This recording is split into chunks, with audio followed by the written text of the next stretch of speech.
بالله من الشيطان الرجيم. بسم الله الرحمن الرحيم. قال ما خطبكن إذ راوتن عن يوسف عن نفسه قلنا حاش لله ما علمنا عليه من سوء.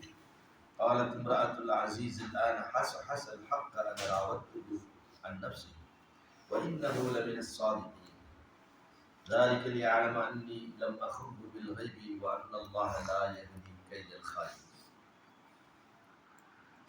قال ما خطبكن إذ راوتن يوسف عن نفسه.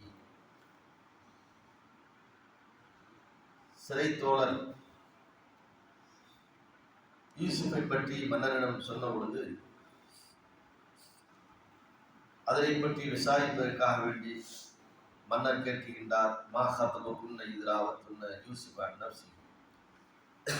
யூசுஃபை பற்றி அவர் அப்பெண்களிடம் என்ன கூறினார்கள், என்ன தவறு செய்தார்கள் என்பதை பற்றி கேட்டார்கள். அப்பொழுது அந்த பெண்கள் கூறினார்கள், ஹாஷ லில்லாஹ் மா அலிம்னா அலைஹி மின் சூஇ. அல்லாஹ்வே போதுமானவன், அவரிடம் எந்த ஒரு குற்றத்தையும் குறையும் நாங்கள் அறிய மாட்டோம். அதை போன்று காலத் இம்ராஅத்துல் அஸீஸில் ஆன மன்னருடைய மனைவி கூறினார், ஹஸல் ஹக்க அன ராவத்துஹு அன் நஃப்ஸிஹி. நான் தான் அந்த தவறை செய்தேன், அவர் தூய்மையானவர், அவர் உண்மையானவர். வைன்னஹு லமின ஸாதிகீன், அவர் உண்மையானவர்கள் ஒருவராகும். ذلك ليعلم أني لم أخنه بالغيب. மேலும் நான் என்னுடைய கணவர் மறைவாக இருக்கும் பொழுது அவருக்கு எந்த துரோகமும் நான் இழைக்கவில்லை என்பதை அறிந்து கொள்வதற்காக வேண்டித்தான் நான் இவ்வாறு செய்தேன். வஅன்னல்லாஹ லா யஹ்தி கைதல் காயினீன். நிச்சயமாக அல்லாஹ் சூழ்ச்சி செய்பவர்களுடைய சூழ்ச்சியாளர்களுக்கு நேர்வழி காட்ட மாட்டான் என்று மன்னருடைய மனைவி கூறினார். 12ஆம் அத்தியாயத்துடைய 51, 52 ஆகிய இந்த 2 வசனங்களிலும் இதற்கு முந்தைய அந்த வசனங்களுடைய சம்பவத்தை நம்முடைய நினைவுக்கு கொண்டு வர வேண்டும்.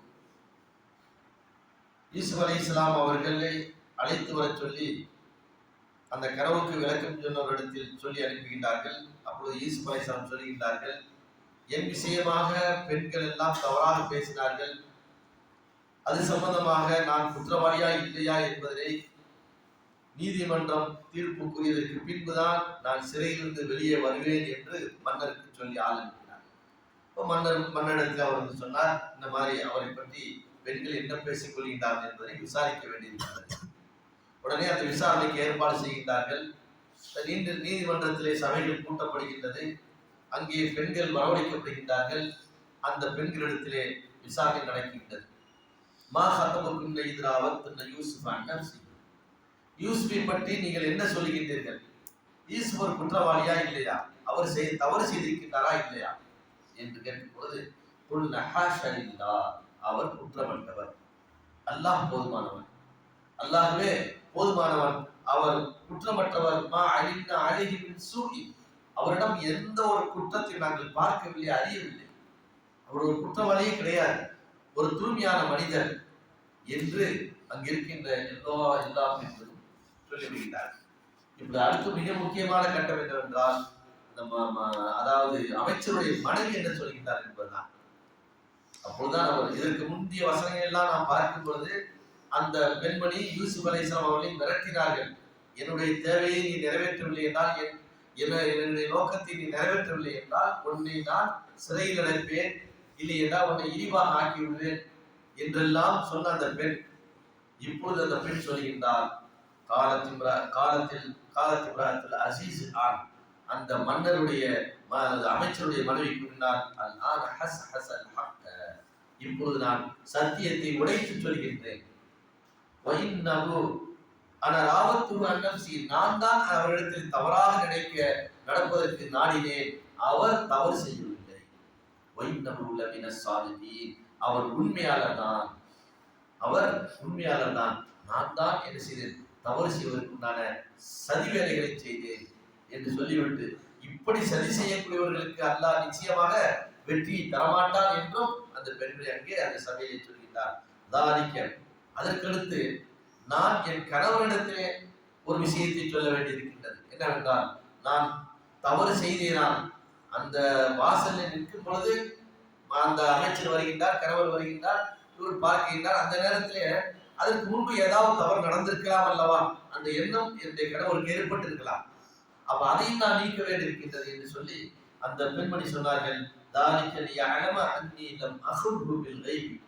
என்னுடைய கணவர் மறைவாக இருக்கும் பொழுது என் கணவருக்கு நான் துரோகம் இழைக்கவில்லை, அதாவது எந்த தவறும் நான் செய்யவில்லை, என் கணவரும் என்னை பற்றி என்ன செய்ய வேண்டியதில்லை, சந்தேகப்பட வேண்டிய அவசியம் இல்லை என்றும், நிச்சயமாக அல்லாஹ், இந்த பெண்மணியே சொல்கிறார், நிச்சயமாக அல்லாஹ் அதாவது மோசடி செய்யக்கூடியவருடைய சூழ்ச்சிக்கு உதவி செய்ய மாட்டான், அல்லாஹ்வுடைய உதவி அவனுக்கு இருக்காது என்று அந்த பெண்மணி அந்த சபையில் சொன்னதற்கு பின்பு மேலும் இன்னும் அடுத்து சொல்கிறார்,